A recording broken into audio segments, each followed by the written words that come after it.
Ha, magandang umaga po sa inyo lahat. Nagja-jogging po tayo at habang nagja-jogging po gusto ko pong mag-vlog tungkol dyan po sa nangyari sa Pilipinas. So, first po, welcome po sa aking ACT or Armando Cinco Talks. So, pag-usapan po natin yung mga pangyayari dyan sa Pilipinas. Yung ang pamagat po ngayon ay yung pusang ina mo, sabi ni Alvarez kay Kiko Barsaga. At sabi ko naman, putang demonyo ka, Cayetano. So yan po yung pag-usapan natin. Di na po ako makapaghintay na matapos pa itong aking treadmill. So kasi nga yung usually pag nakagigising ko, kasi nga panggabi, ay YouTube muna yung aking tinitignan. So yung una kong nakita ay sa feed ko sa YouTube yung itong si Barsaga na expert na. Alam niyo naman po siguro si congressman sa kongreso, yung si Meow Meow. At napanood ko yung privilege speech ba ni yung isang kongresista, may edad na, Alvarez. So sumasang-ayon siya sa mayorya na matanggal na si Kiko Barsaga, si Meow Meow. At kasi nga, di ho ba, may ilang beses na pong nasuspende yan. Kasi dahil sa mga social media na posting nila at yung may mga NBI investigation, sabi nga ni NBI Director Matibag, dapat ay matanggal yung Barsaga na yan, si Meow Meow. So ngayon nga, tinanggal na kanina. So, kasi yung sabi ni Matibag bala yung di ba yung pangyaring May 13 ba yun?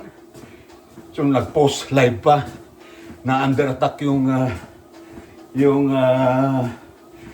Senado dahil nagpadala daw si PBBM ng mga tao na lulusob sa Senado at pagpapatayin yung mga senador. So, ganon.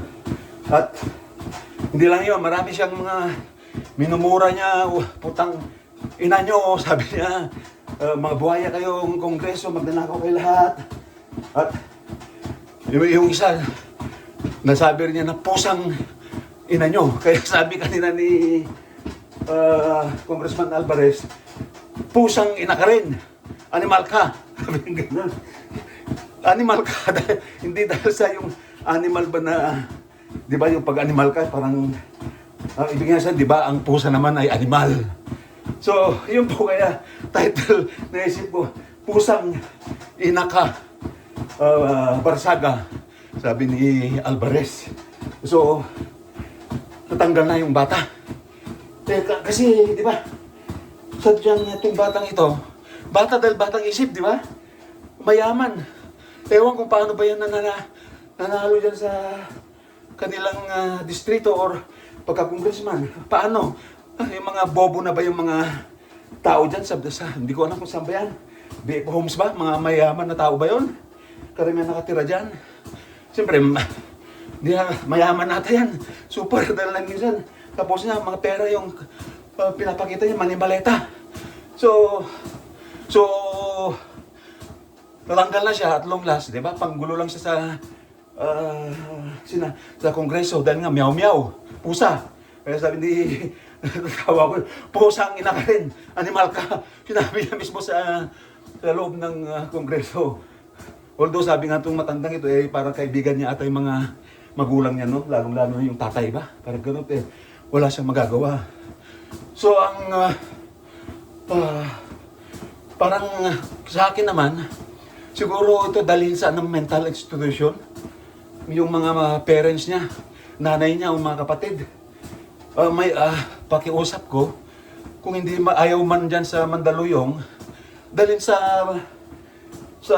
US o Singapore o saan mang sa sulok na mundo na ipaayos yung ano po, yung kanyang utak. May ano po yan, sa palagay ko parang so may pera naman kayo, so yun po ang aking advice. Para naman balang araw kung titino, dito magbo siya ulit.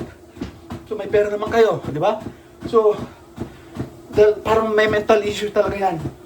So balik tayo punta naman tayo kay sino ba ba? Si Cayetano, yung president ng mga yun. So putang demonyo ka. Kasi ba't ko nasabi yan?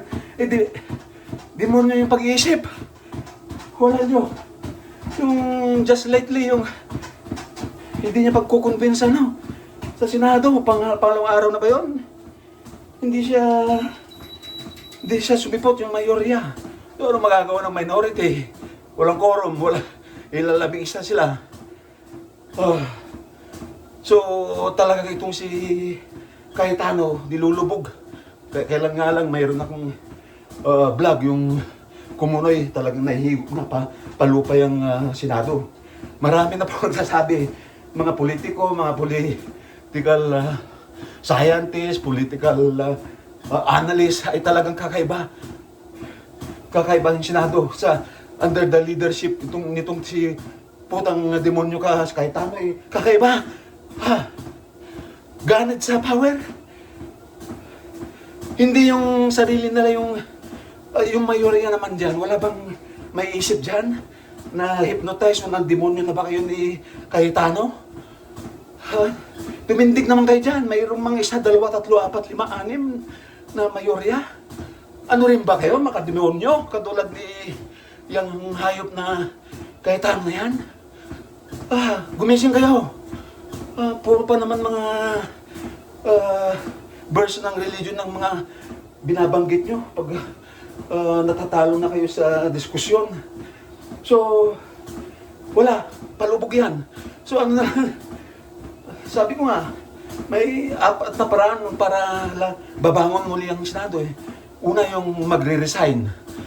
Pero itong una, walang, siguro, nasabi ko na 1% na may chance na re-resign siya. Pero ngayon, parang negative. So, wala. Dahil ganit po sa power eh. Hindi lang yun, parang may topak na hindi mo alam. Mahirap po maintindihan. Ako nga, pangkaraniwang tao lang, nagja-jogging lang dito. Mga scientists yan, analysts. Hindi na maintindihan yung taong-tao. Kasi mula sa kalawakan at tumigil na po yung ulan. Kasi buong araw, nag-umuulan tayo. So, parang kakaiba itong taong-tao. So, balik tayo sa, di ba, itong dalawang ito, parehas na maka Duterte, oy. Hindi ko sana babanggitin na yung Duterte, pero, di ba, ganyan na mga panatiko ng mga Duterte, naturokan na ata sila ng dugo o ng DNA ni Duterte, kaya yung mga pagmumura, mapagsisinungaling, yung lahat na ata ng kabubuhan, ay lahat ng mga supporter nila, yung mga panatiko nila, ganun. Kakaibang nila lang mga ito. Kaya nga itong si Cayetano nga, hindi po siya magre-resign, so hindi pwede. Ang pangalawa, mapalitan talaga siya. So, kung mapalitan, napapanood natin na kailangan hindi simple majority, kailangan out of 24, dapat may 13. So, minority naman ay 11 ngayon. So, may 2 or more man lang na from mayorya ay ano ba ito? Lumipat sa minority para maging majority at doon sila mag-elect ng kanilang bagong speaker. At least may chance siguro naman yan. Hindi katulad sa una na no chance, negative pa. So mayroon naman siguro 2, 3, 4 hanggang 5, 6 na kung magising sa katotohanan na ginagamit lang sila ni Cayetano. Wag. Sana naman at yung kasalanan yung mga mayorya na 5 o 6 pa kayo, yung kasalanan niyo, Papa, hindi lang ang Diyos magpapatawad sa inyo eh. Buong Pilipino, buong Pilipinas. So, yun lang, may pangalawa. At pangatlo, manalangin na lang, di ba? Lahat naman, karamihan dyan naman ay mga Katoliko tayo na naniniwala tayo sa panalangin ng Diyos yung siya nang gagawa ng paraan. Tapos yung pangapat, karma. Karma na lang yung karma in a sense na from the universe na may pangyayari na siya ay mawala dyan sa as a speaker or ano. Alam niyo na po yung di ba? Ang karma naman ay may positive at bad. So, hindi ko alam kung bad or good karma ang darating sa kanya. So, yun. So, out of the 4, 3 are possible scenarios na pwede. Kasi yung una, resign diyan. So, yun po. Yung para yun naman kung kongreso kasi kahit pa mawala si Barsaga or some more, maganda naman yung institution ngayon sa ngayon kumpara mo sa Senado ngayon.